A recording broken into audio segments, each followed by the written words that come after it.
Greetings and salutations, DMs, GMs, referees, judges, game operations directors, and all other varieties of storytellers. This is your DM, Scott, and it's time for another DM Quick Tip. We're continuing the hero's journey this week on DM Quick Tips. The next step in the hero's journey is the refusal of the call to action. The hero doesn't want the responsibility of heroics. There are risks involved in being a hero. It's dangerous stuff. Heroes die or get horribly maimed. Just heroing in general is uncomfortable. You sleep outdoors. There's a lot of walking, especially if you live in Middle-earth.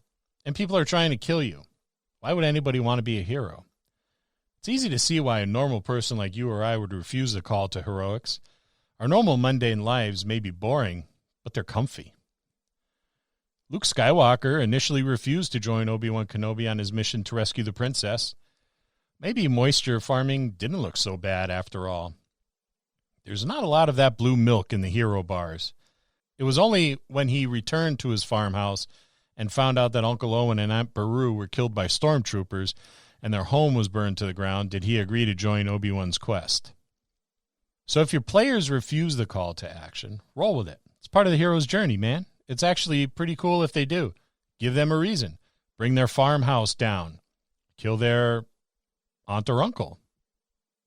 Kill their whole family. Do whatever you need to do to get them on the road. The hero meets their mentor. The mentor is like a personal trainer of the fantasy and science fiction world. They're the thing that training montages are made of. Don't let that slip through the cracks of your story. Every good story needs a montage. The heroes decided that they're going to undertake the adventure. Refusing was not an option, but they're not quite ready yet. They're not too sure which end of the sword to use. Hint, it's the pointy end. They got no experience. Maybe they were just a farmer, and plucking carrots out of the dirt is a lot different than slaying a dragon. Enter the mentor. This may be an aging warrior from a now defunct cult of warrior sorcerers, or a Spanish peacock from Egypt.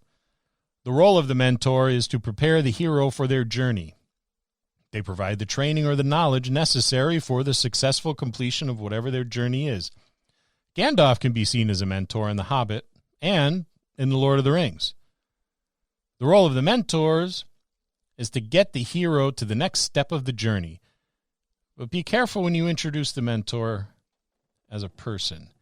You don't want this mentor to take center stage because it's not their journey. It's the hero's journey. It's in the name. It's easy for the mentor to fall into that all-powerful NPC category, and nothing pisses off players more than the all-powerful, all-knowing NPC. First chance you get, kill off the mentor. But don't do so until it is impactful on the hero. Let the heroes kind of get used to him. Let the heroes like him, then kill him. There comes a time when the hero must step out of their world, their comfort zone, and into the new world. This is crossing the threshold, and it's the next step in the hero's journey. Your hero has left the farm and is now into the world of adventure.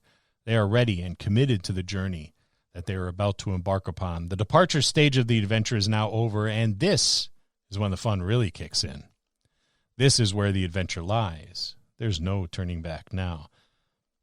This is a good spot for DMs to reflect on what's coming next.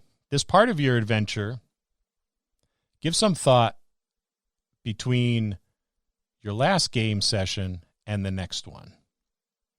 Ask yourself if you kicked off what the central conflict of your story is. You should have by now. Are you rescuing a princess, or are you casting a piece of jewelry into a volcano? The party needs to know. If you haven't done this by now, you have a lot of backtracking to do. And you really can't kick off your adventure until you establish what the central conflict of the story is. How have your characters developed from their humble beginnings to what they are now? You may not have played many sessions, but where are they along that journey of character development? Did they start at level 0 and are now a well-seasoned level 1? Or did they start at level 1 and are now a level 2 or level 3 character? This is also a good time to touch base with your players and discuss what they want for their character and and what their ideas for their character development are.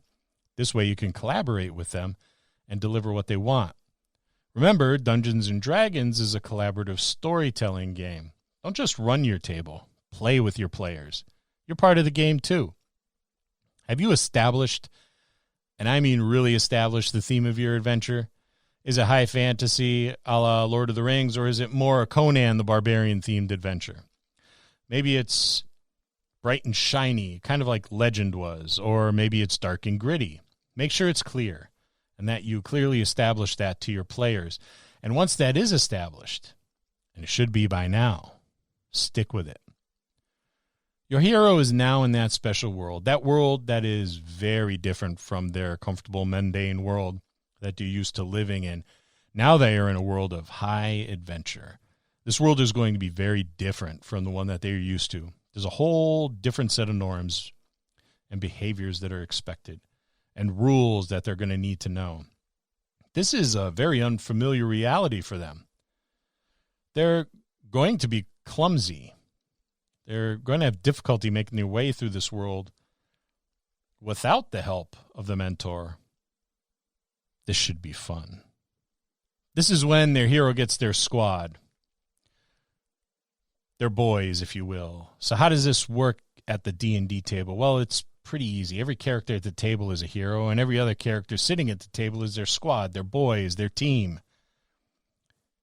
Here you get to see the heroes tested. They can be tested by the unfamiliar environment. They're going to be tested by their enemies, who may be constantly nipping at their heels. This is an opportunity to write out several tests for the heroes to encounter. These would be lower-level things to test their mettle, get their feet wet, and begin developing your threat. Maybe this is where you introduce a low-level bad guy to harry them. During this step, your cast of characters is going to expand. This doesn't necessarily mean you'll take on new players at your table, but rather you may introduce some new non-player characters that may have a greater role in the adventure and in the lives of the player characters. These can be allies, or these could be enemies. These different individuals will act in some small way as a mentor. They will help the heroes in navigating this new world that they're a part of.